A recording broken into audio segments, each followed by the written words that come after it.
Bien, vamos a seguir con este tema 52.9, el porcentaje de pobreza. Claro, el gobierno critica y adjudica al gobierno anterior, puntualmente al kirchnerismo, sobre la pobreza del primer semestre. Vamos a hablarlo con Federico Glunstein, economista que está con nosotros. Fede, ¿cómo estás? ¿Cómo estás, Santi? Muchas gracias por la invitación. Bueno, a ver, es un debate que realmente no importa quién tiene la razón, cuál es el origen del problema, sino cuál sería la solución a futuro, entendiendo que ¿qué genera más pobreza? La corrupción genera pobreza, el mal manejo. ¿Cómo lo viste, Fede? Porque anualizar ese 25.5 con un componente devaluatorio parecería no justo para un lado y para el otro. ¿Cómo se puede analizar de manera sin sesgo político, Fede, este número de 52.9? Bueno, primero en principal, uno lo que tiene que decir es que ese 52.9 está compuesto de dos partes. Por un lado el primer trimestre y por el otro lado el segundo trimestre. El primer trimestre tenemos un doble impacto, uno positivo y uno negativo.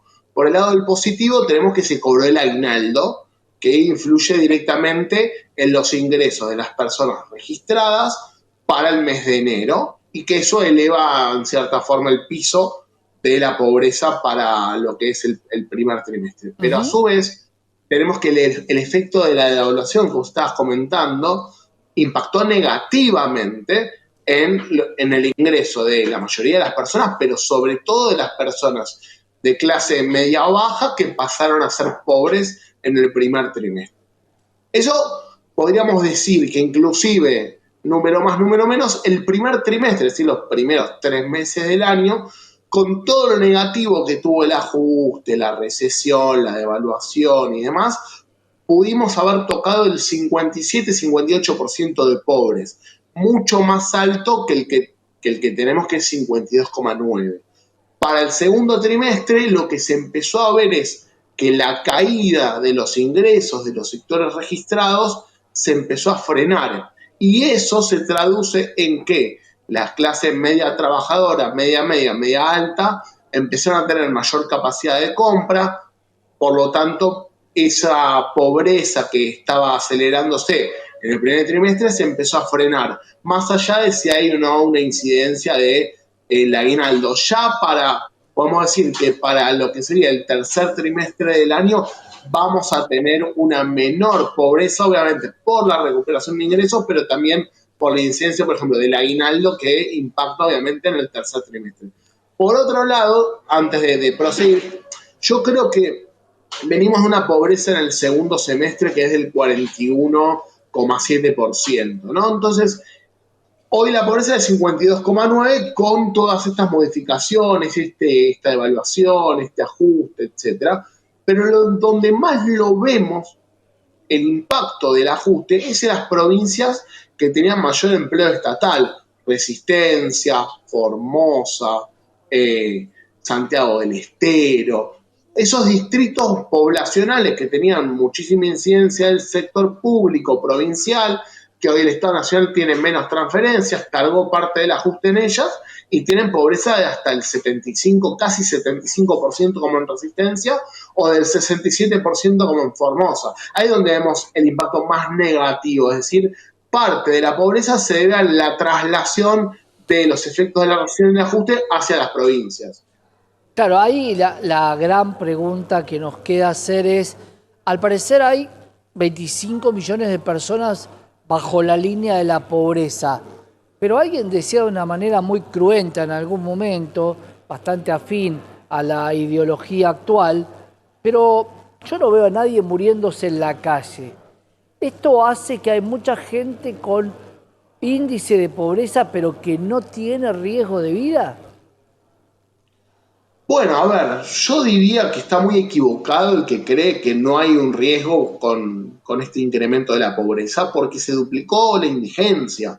Pasamos a tener 18 puntos de indigentes, es decir, si nosotros tenemos 47 millones de personas, más o menos 9,4 millones no comen las tres comidas importantes todos los días. Y ese es el dato más importante. O que 2 de cada 3 chicos menores de 18 años son pobres y un 27% es indigente. Son números que aterran, son números de los cuales no se tendrían que congraciar con alguna chicana política. Creo que lo que tenemos que trascender, como bien vos dijiste al principio, es bueno, estamos tocando fondo, niveles casi 2003, 2000, fin del 2002, en términos de pobreza e indigencia.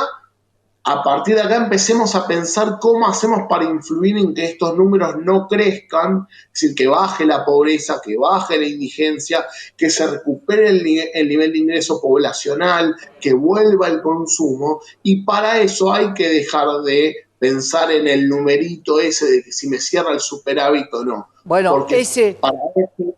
Fede, eso es lo que quería hablar con vos, porque claro, una cosa es plantear un presupuesto 2025 de una forma diferente a lo que Argentina venía haciendo, sin este número que con este número, porque con un 52,9 y un presupuesto que está cerrado a mantener un superávit y por ende también pagar los compromisos de lo que quede voy a repartir. Y vos como economista sabés que es difícil repartir la escasez. Si tuviéramos abundancia, se puede repartir, pero ¿le preocupa a todos aquellos que están en esa línea de pobreza el que con esta forma no sale más de la pobreza? Bueno, eso es muy interesante, porque hay gente que es lo que se llama la vulnerabilidad. Dentro de la vulnerabilidad podemos decir de alguna manera que son los pobres que son pobres y a veces dejan de ser pobres porque la situación económica está un poco mejor. Es decir, son pobres vulnerables, pobres que pueden caer en la pobreza, pueden salir de la pobreza, pero nunca están mucho mejor. Con estos datos de pobreza de 52,9 que tenemos en el primer semestre del año 2024, yo creo que tenemos que empezar a pensar un poco más en el presupuesto 2025 y en no seguir ampliando las asimetrías, porque hoy tenemos una gran brecha de asimetrías entre gente que come y no come, gente que puede pagar una canasta total y gente que no, con esto de las tarifas y de la quita de subsidios, yo no sé si se pensó mucho en cuánto iba a impactar en aquellos que van a dejar de comer para pagar las tarifas o van a dejar de hacer algún tipo de actividad necesaria para pagar las tarifas. O, por ejemplo, vos estuviste hablando recién con un especialista de economía del Uruguay. Uruguay tiene un 9% de pobreza y ese 9% preocupa. Cada vez veo que la pobreza en la Argentina aumenta desde, por lo pronto, los últimos 10 años tenemos una tendencia muy creciente de la pobreza y no veo que estemos pensando en cómo resolver la cuestión de fondo de la pobreza. Y no solamente en cuestiones de déficit o superávit fiscal o mayor o menor deuda, Claro. sino cuestiones mucho más estructurales. ¿Cómo vamos a resolver aquellos que están muy vinculados al Estado, aquellos que por cuestiones cíclicas o anticíclicas caen nuevamente en la pobreza y cómo resolvemos eso hacia adelante? Porque todos los gobiernos, todos, plantean generar trabajo genuino. Si no se genera el trabajo genuino, ¿qué es lo único que podés ofrecer si no es trabajo en el Estado? Lo cual no quiere decir que el trabajo que haga en el Estado no tenga que hacerse o controlarse, porque hay una gran diferencia entre dar trabajo por dar trabajo o generar trabajo para el Estado en lugares donde el Estado necesita. Y acá hay una gran dualidad, porque si no lo genero genuino, para poder salir de la pobreza alguien tiene que tener un empleo y alguien se lo tiene que dar. Y la ideología que plantea que el pobre tiene que ser pobre y el viejo tiene que tener los recursos que tiene, es porque en el medio del ciclo de la vida quiere estar bien y no pagar y solventar a todo el resto.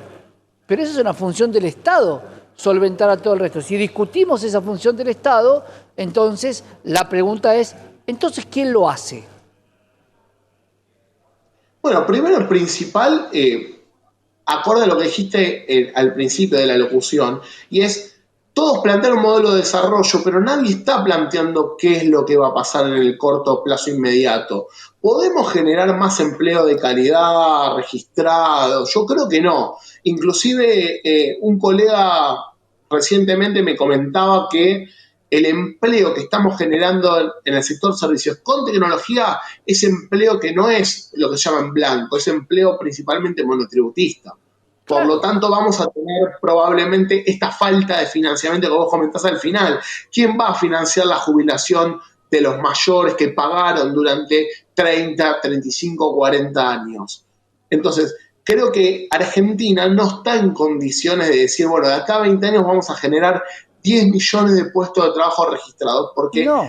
las características productivas de la Argentina en el corto y mediano plazo no se van a orientar justamente hacia eso, sino que lo que vamos a tener es una repitencia del modelo productivo que nos llevó a este 52% o a este 40% del año pasado, que tampoco era un canto a la alegría, sino que era bastante preocupante, pero también tenemos que un Estado que se está corriendo, que está teniendo menos funciones, que está teniendo menos ingresos, se va a poder ocupar cada vez menos de regular, de controlar estas relaciones económicas barra Claro. laborales y poder cumplir con, bueno, con el mantenimiento de los mayores, de los niños, de ocuparse de lo que nos permitiría tener un modelo productivo que permita reducir las inequidades y la pobreza. Hoy yo creo que no está dado el país en condiciones como para poder tener un modelo de desarrollo que de acá a 30, 40 años nos dejen una pobreza más parecida a la del Uruguay, que son 9 puntos, que a los 52,9 que tenemos en este semestre. Sin duda, gracias Fede, como siempre, por estar con nosotros.